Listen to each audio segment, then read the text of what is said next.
मंत्रिमंडल के मेरे सहयोगी शिवराज सिंह चौहान जी, एमएस स्वामीनाथन रिसर्च फाउंडेशन की चेयरपर्सन डॉक्टर सौम्या स्वामीनाथन जी, नीति आयोग के सदस्य डॉक्टर रमेश चंद जी, मैं देख रहा हूं स्वामीनाथन जी के परिवार के भी सभी जन यहां मौजूद है, उनको भी प्रणाम करता हूं। सभी साइंटिस्ट, अन्य महानुभाव, देवी और सज्जनों, कुछ व्यक्तित्व ऐसे होते हैं जिनका योगदान किसी एक कालखंड तक सीमित नहीं रहता, किसी एक भूभाग तक सीमित नहीं रहता। प्रोफेसर एमएस स्वामीनाथन ऐसे ही महान वैज्ञानिक थे, मां भारती के सपूत थे। उन्होंने विज्ञान को जन सेवा का माध्यम बनाया। देश की खाद्य सुरक्षा को, फूड सिक्योरिटी को उन्होंने अपने जीवन का ध्येय बना लिया। उन्होंने वो चेतना जागृत की जो आने वाली कई सदियों तक भारत की नीतियों और प्राथमिकताओं को दिशा देती रहेगी। मैं आप सभी को स्वामीनाथन जन्म शताब्दी समारोह की शुभकामनाएं देता हूं। साथियों, आज 7 अगस्त नेशनल हैंडलूम डे भी है। पिछले 10 सालों में हैंडलूम सेक्टर को देश भर में नई पहचान और ताकत मिली है। मैं आप सभी को हैंडलूम सेक्टर से जुड़े लोगों को राष्ट्रीय हथकरघा दिवस की बधाई देता हूं। साथियों, डॉक्टर स्वामीनाथन के साथ मेरा जुड़ाव कई वर्षों पुराना था। गुजरात की पहले की स्थितियां बहुत लोगों को पता है।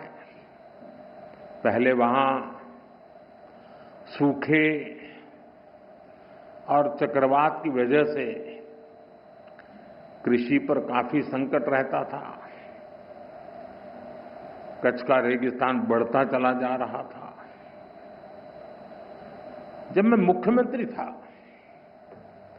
तो उसी दौरान हमने सॉइल हेल्थ कार्ड योजना पर काम शुरू किया। मुझे याद है प्रोफेसर स्वामीनाथन ने उसमें बहुत ज्यादा इंटरेस्ट दिखाया। उन्होंने खुले दिल से हमें सुझाव दिया, हमारा मार्गदर्शन किया। उनके योगदान से इस पहल को जबरदस्त सफलता भी मिली। करीब 20 साल हुए जब मैं तमिलनाडु में उनके रिसर्च फाउंडेशन के सेंटर पर गया था। साल 2017 में मुझे उनकी लिखी किताब the quest for a world without hunger उसको रिलीज करने का मौका मिला था। साल 2018 में जब वाराणसी में इंटरनेशनल राइस रिसर्च इंस्टीट्यूट के रीजनल सेंटर का उद्घाटन हुआ तो भी उनका मार्गदर्शन हमें मिला। उनसे हुई हर मुलाकात मेरे लिए एक लर्निंग एक्सपीरियंस होती थी।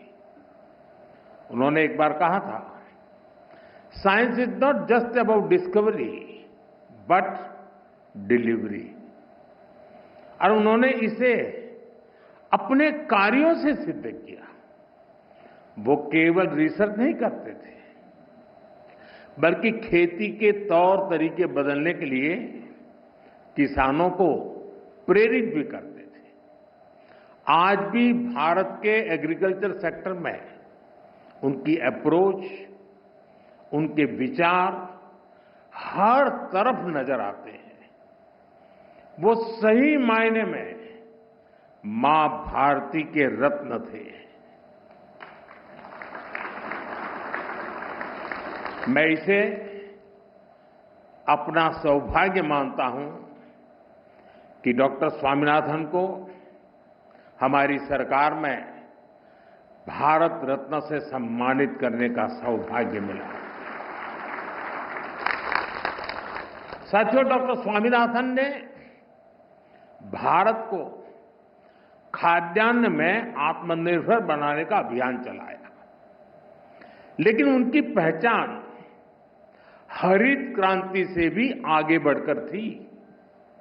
वो खेती में केमिकल के बढ़ते प्रयोग और मोनोकल्चर फार्मिंग के खतरों से किसानों को लगातार जागरूक करते रहे। यानी एक तरफ वो ग्रेन प्रोडक्शन बढ़ाने का प्रयास कर रहे थे और साथ ही उन्हें एनवायरमेंट की, धरती मां की भी चिंता थी। दोनों के बीच संतुलन साधने और चुनौतियों का समाधान करने के लिए उन्होंने एवर ग्रीन रिवॉल्यूशन का कंसेप्ट दिया। उन्होंने बायो विलेज का कंसेप्ट दिया, जिसके जरिए गांव के लोगों और किसानों का सशक्तिकरण हो सकता है। उन्होंने कम्युनिटी सीड बैंक और अपॉर्चुनिटी क्रॉप्स जैसे आइडियाज को बढ़ावा दिया।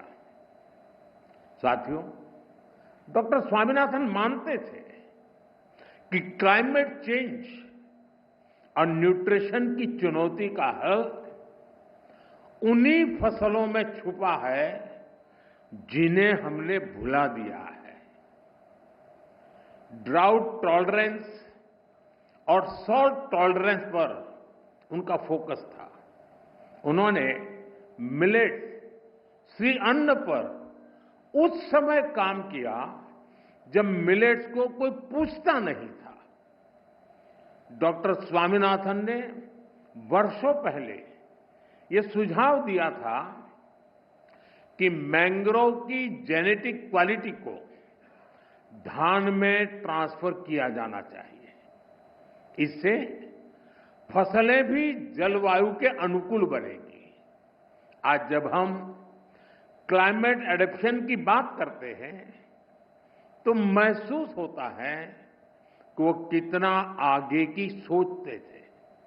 साथियों, आज दुनिया भर में बायोडायवर्सिटी को लेकर चर्चा होती है।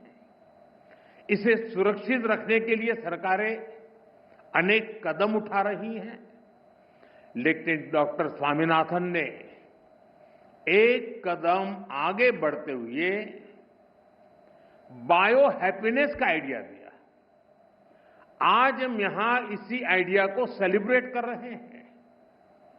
डॉक्टर स्वामीनाथन कहते थे कि बायोडायवर्सिटी की ताकत से हम स्थानीय लोगों के जीवन में बहुत बड़ा बदलाव ला सकते हैं।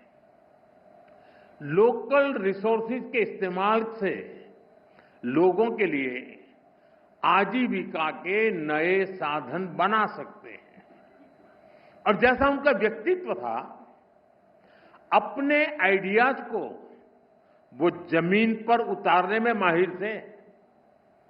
अपने रिसर्च फाउंडेशन के द्वारा उन्होंने नई खोजों का लाभ किसानों तक पहुंचाने का निरंतर प्रयास किया।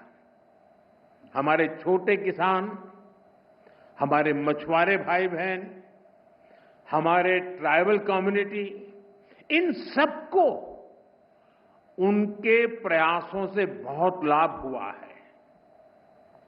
साथियों, आज मुझे इस बात की विशेष खुशी है कि प्रोफेसर स्वामीनाथन की विरासत को सम्मान देने के लिए MS Swaminathan award for food and peace शुरू हुआ है।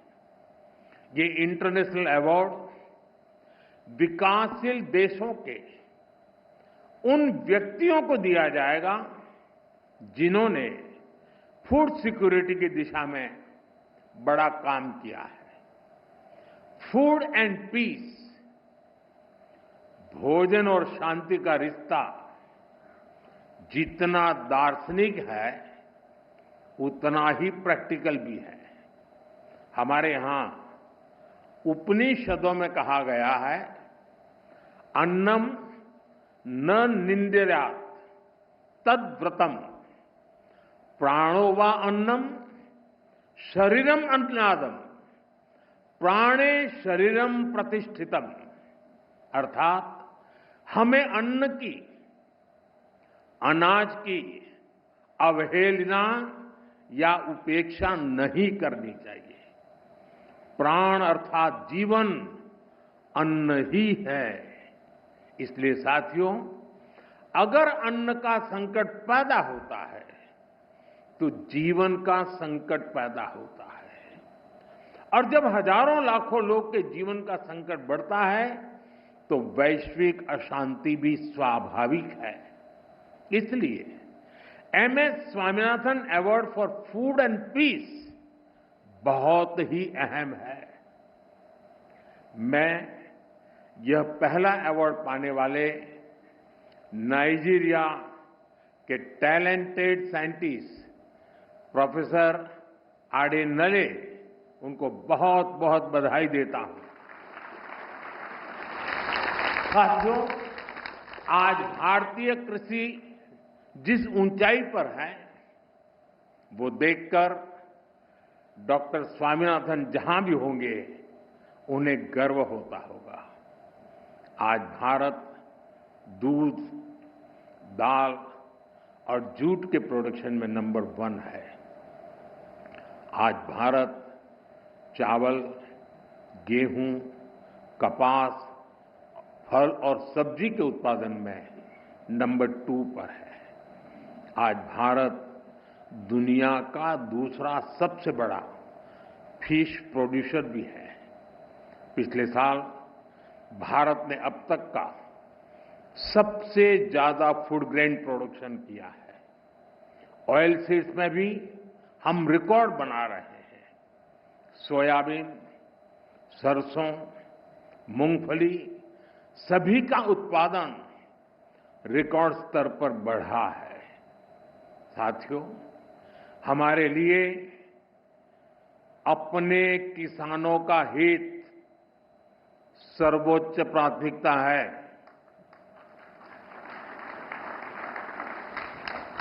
भारत अपने किसानों के, पशुपालकों के और मछुआरे भाई बहनों के हितों के साथ कभी भी समझौता नहीं करेगा।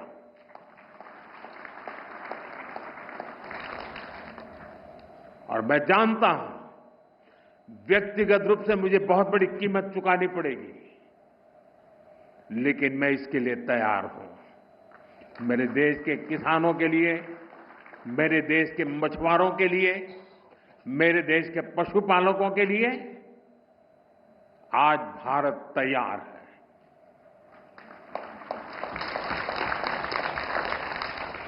किसानों की आय बढ़ाना, खेती पर खर्च कम करना, आय के नए स्रोत बनाना, इन लक्ष्यों पर हम लगातार काम कर रहे हैं। साथियों, हमारी सरकार ने किसानों की ताकत को देश की प्रगति का आधार माना है। इसलिए बीते वर्षों में जो नीतियां बनी, उनमें सिर्फ मदद नहीं थी, किसानों में भरोसा बढ़ाने का प्रयास भी था। पीएम किसान सम्मान निधि से मिलने वाली सीधी सहायता ने छोटे किसानों को आत्मबल दिया है। पीएम फसल बीमा योजना ने किसानों को जोखिम से सुरक्षा दी है। सिंचाई से जुड़ी समस्याओं को पीएम कृषि सिंचाई योजना के माध्यम से दूर किया गया है। 10,000 एफपीओ के निर्माण ने छोटे किसानों की संगठित शक्ति बढ़ाई है। कोऑपरेटिव्स और सेल्फ हेल्प ग्रुप्स को आर्थिक मदद ने ग्रामीण अर्थव्यवस्था को नई गति दी है। ई-नाम की वजह से किसानों को अपनी उपज बेचने की आसानी हुई है। पीएम किसान संपदा योजना ने नई फूड प्रोसेसिंग यूनिट्स भंडारण के अभियान को भी गति दी है। हाल ही में पीएम धन धान्य योजना को भी मंजूरी दी गई है। इसके तहत उन 100 डिस्ट्रिक्ट को चुना गया है जहां खेती पिछड़ी रही। यहां सुविधाएं पहुंचाकर किसानों को आर्थिक मदद देकर खेती में नया भरोसा पैदा किया जा रहा है।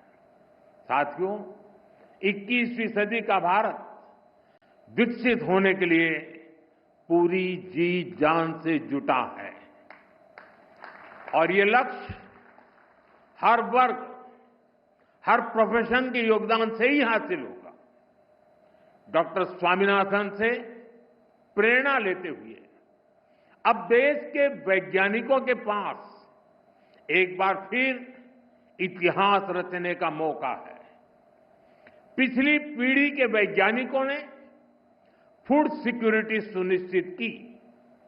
अब न्यूट्रिशनल सिक्योरिटी पर फोकस करने की आवश्यकता है। हमें बायो फोर्टिफाइड और न्यूट्रिशन से भरपूर फसलों को व्यापक स्तर पर बढ़ाना होगा ताकि लोगों का स्वास्थ्य बेहतर हो, केमिकल का उपयोग कम हो, नेचुरल फार्मिंग को बढ़ावा मिले। इसके लिए हमें अधिक तत्परता दिखानी होगी।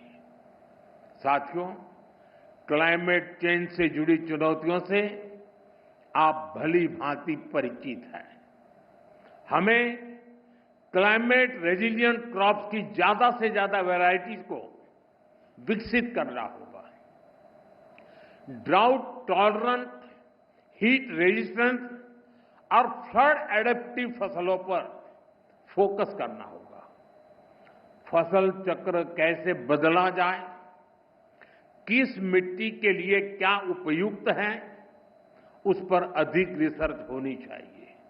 इसके साथ ही हमें सस्ते सॉइल टेस्टिंग टूल्स और न्यूट्रिएंट मैनेजमेंट के तरीके से उसको भी विकसित करने की आवश्यकता है। साथियों, हमें सोलर पावर्ड माइक्रो इरिगेशन की दिशा में और ज्यादा काम करने की आवश्यकता है। ड्रिप सिस्टम और प्रिसिशन इरिगेशन को हमें ज्यादा व्यापक और असरदार बनाना होगा। क्या हम सैटेलाइट डेटा, एआई और मशीन लर्निंग को जोड़ सकते हैं?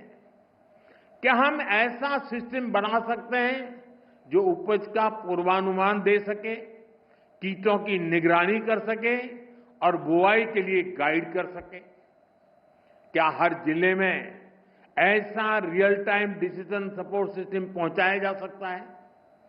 आप सभी एग्रीटेक स्टार्टअप्स को भी निरंतर गाइड करते रहिए। आज बड़ी संख्या में इनोवेटिव युवा खेती की समस्याओं का समाधान निकालने में जुटे हैं। अगर आप जो अनुभवी लोग हैं, आप अगर लोग उन्हें गाइड करेंगे तो उनके बनाए प्रोडक्ट ज्यादा प्रभावशाली होंगे और यूजर फ्रेंडली होंगे। साथियों, हमारे किसान और हमारे किसान समुदायों के पास पारंपरिक ज्ञान का खजाना है। ट्रेडिशनल इंडियन एग्रीकल्चरल प्रैक्टिसेस और मॉडर्न साइंस को जोड़कर एक होलिस्टिक नॉलेज बेस तैयार किया जा सकता है। क्रॉप डाइवर्सिफिकेशन भी आज एक नेशनल प्रायोरिटी है। हमें अपने किसानों को बताना होगा कि इसका क्या महत्व है। हमें समझाना होगा कि इससे क्या फायदे होंगे। साथ ही ये भी बताना होगा कि ऐसा न करने पर क्या नुकसान होंगे। और इसके लिए आप बहुत बेहतर तरीके से काम कर सकते हैं। साथियों, पिछले साल जब मैं 11 अगस्त को यहां पूसा कैंपस में आया था तो कहा था कि एग्रीकल्चर टेक्नोलॉजी को लैब से लैंड तक पहुंचाने के लिए प्रयास बढ़ाएं। मुझे खुशी है कि मई जून के महीने में विकसित कृषि संकल्प अभियान चलाया गया। पहली बार देश के 700 से ज्यादा जिलों में वैज्ञानिकों की करीब 2200 टीमों ने भाग लिया। 60,000 से ज्यादा कार्यक्रम किए। इतना ही नहीं, करीब करीब 1.25 करोड़ जागृत किसानों के साथ सीधा संवाद किया। हमारे वैज्ञानिकों का ज्यादा से ज्यादा किसानों तक पहुंचने का ये प्रयास बहुत ही सराहनीय है। साथियों, डॉक्टर एमएस स्वामीनाथन ने हमें सिखाया था कि खेती सिर्फ फसल की नहीं होती, खेती लोगों की जिंदगी होती है। खेत से जुड़े हर इंसान की गरिमा, हर समुदाय की खुशहाली और प्रकृति की सुरक्षा, यही हमारी सरकार की कृषि नीति की ताकत है। हमें विज्ञान और समाज को एक धागे में जोड़ना है। छोटे किसान के हितों को सर्वोपरि रखना है और खेतों में काम करने वाली महिलाओं को सशक्त करना है, एम्पावर करना है। हम इसी लक्ष्य के साथ आगे बढ़े। डॉक्टर स्वामीनाथन की प्रेरणा हम सभी के साथ है। मैं एक बार फिर आप सभी को इस समारोह की बहुत बहुत बधाई देता हूं। बहुत बहुत धन्यवाद।